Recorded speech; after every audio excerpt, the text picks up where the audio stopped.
So imagine, if you will, a luxurious yacht, like decked out with all the latest tech, just kind of bobbing gently in a California marina. And on board, a Google executive, seemingly at the pinnacle of success. But this isn't a story of triumph. It's a tale of tragedy and mystery. We're diving deep into the case of Forrest Hayes and the fateful night his life came to an end. Yeah, it's really captivating, how this case, it peels back that veneer of wealth and success. It reveals those darker undercurrents that can lie beneath. And our primary source, it's a preview of CBS New York's 48 Hours episode, Kiss of Death, and the Google Exec. It provides like a glimpse into this world. Okay, so let's get to know Forrest Hayes a little better, right? He was at the top of his game in Silicon Valley, husband, father of 5. From the outside, his life seemed like a picture perfect. Yeah, totally. But the events of November 2013, they painted a very different picture. Hayes was found dead on his yacht, the Escape, and the circumstances surrounding his death that were far from ordinary. Okay, so here's where it gets really intriguing, the Escape. It wasn't just any yacht. It was outfitted with high-definition cameras. They meticulously recorded everything happening on board. And what they captured on that fateful night, it was chilling. Yeah. The footage, it revealed Hayes in the company of a woman later identified as Alex Tickleman. Yeah. And both were injecting heroin.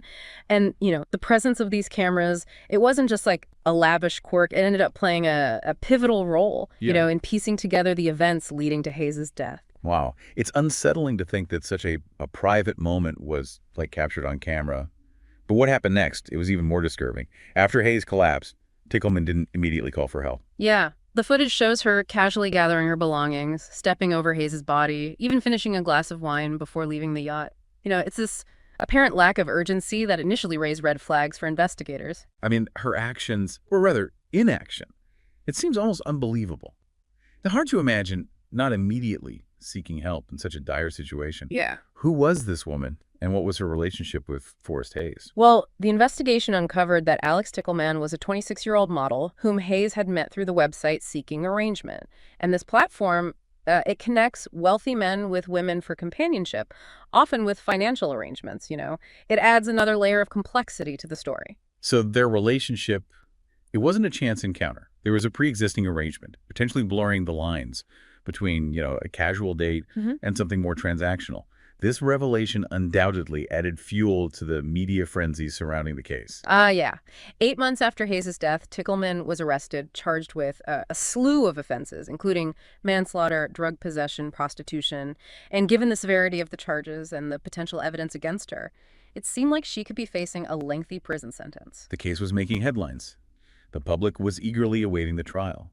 But then, a twist. Tickleman decided to plead guilty to involuntary manslaughter. Yeah, and this move, while surprising, it was strategic. By accepting a plea deal, she avoided a trial that could have resulted in a much harsher sentence. Although the prosecution denied offering a formal plea deal, the fact that the charges were amended right before her court appearance suggests some behind-the-scenes negotiations took place. So how did Tickleman's defense team try to explain her actions on that night? It must have been a challenging case to defend. Right. Her defense argued that she and Hayes were engaged in consensual drug use. They claimed that Hayes was an experienced drug user, that Tickleman did nothing he didn't want her to do, and that ultimately his death was a tragic accident, not a crime. Essentially, they were portraying it as a shared responsibility, a case of two adults making their own choices, however risky those choices might have been. Right. But there's one more element to this story that adds another layer of intrigue. The silence of Forrest Hayes' family and friends throughout the entire ordeal. They remained remarkably quiet, offering no public statements and declining all interview requests. That's a curious detail. Yeah. You'd expect at least some reaction from those closest to him, wouldn't you? Yeah. Especially given his high profile and the sensational nature of the case. What do you think could explain their silence? Well, remember those high-definition cameras on his yacht? Reports suggest there was 6 months' worth of footage that has never been released to the public. What those recordings contain remains a mystery. But it's possible the family's silence was a way to protect Hayes' legacy, whatever it might have entailed.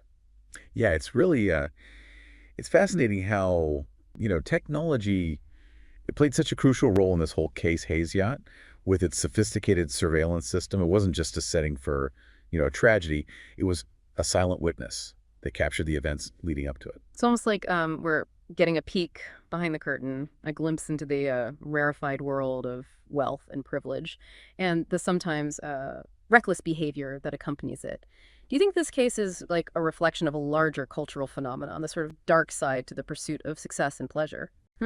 There's certainly an element of that here. We've seen similar patterns in other high-profile cases involving the wealthy and powerful, right? Where the allure of risk-taking and pushing boundaries can lead to devastating consequences. But I think this case, it also highlights the ethical dilemmas surrounding technology and privacy. That's a good point. In an age of like ubiquitous surveillance, where cameras are everywhere, it raises questions about the boundaries between security and intrusion, between, documenting our lives Right. and exposing our secrets. Exactly. And it makes you wonder, what else was happening on that yacht during those 6 months of recorded footage? Was this an isolated incident? Or was there a pattern of behavior that contributed to Hayes's death? I imagine those unanswered questions must be agonizing for Hayes's family. They chose to keep those recordings private. And while we can speculate about their motivations, it's ultimately their right to protect their family's privacy. Right, right. While we respect their privacy, the decision to withhold the footage, it also leaves like a void in our understanding of the case. It raises questions about whether justice was truly served and whether a deeper truth remains hidden from public view. And speaking of seeking justice, let's shift our focus to Alex Tickleman for a moment. She was only 26 at the time, struggling with addiction, and working as a model. It's hard not to feel some empathy for her situation. What led her to the Seeking Arrangement website in the first place? Well, Tickleman's story, it's a tragic one. She was clearly a young woman battling personal demons, seeking a way out of her circumstances, right? And the Seeking Arrangement website, while offering financial rewards, it also exposed her to a world of wealth and excess. That could be particularly dangerous for someone struggling with addiction. It sounds like she was caught in a vicious cycle, using the website to fund her addiction, while simultaneously being exposed to a lifestyle that could exacerbate it. Precisely. Oh. And it's important to consider the legal and ethical gray areas surrounding websites, like Seeking Arrangement. They operate in a mucky territory where companionship and financial transactions intersect, raising questions about power dynamics, consent, and exploitation. It's a complex issue. Yeah. On the one hand, adults should be free to make their own choices. But on the other hand, when there's a significant power imbalance, as there clearly was between Hayes and Tickleman, can we truly say it's a relationship between equals? Yeah, that's the crux of the dilemma. So Tickleman's defense argued that Hayes was a willing participant. It's hard to ignore the inherent power differential between a wealthy executive and a struggling young woman. And let's not forget that Hayes was a married man with children, adding another layer of ethical complexity to the situation. Yeah, his involvement with Tickleman, it raises questions about his own moral compass and the choices he was making. Do you think the media coverage at the time was fair to both parties involved? Or did it tend to sensationalize certain aspects of the story at the expense of a more nuanced understanding? Well, the media often grapples with striking a balance, right, between reporting the facts and respecting the privacy of those involved, especially in high-profile cases like this. And while it's natural for the public to be drawn to the more sensational elements, it's crucial to remember that there are real people at the heart of this tragedy, with families and loved ones who are also impacted by the fallout. It's a reminder that we should be cautious about, rushing to judgment. Yeah. We often only see a fraction of the story, and there are always complexities and nuances that don't make it into the headlines. Yeah, it's easy to, get caught up in the details of this case, the yacht, the cameras, the website.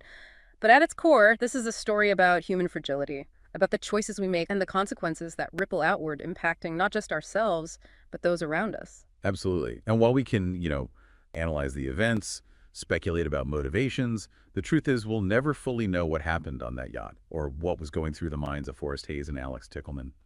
In those final moments, what we can do, however, is learn from this tragedy. What lessons do you think we can take away from this story? For me, it's a stark reminder that even those who seem to have it all, right? Wealth, success, a family, they can still struggle with inner demons.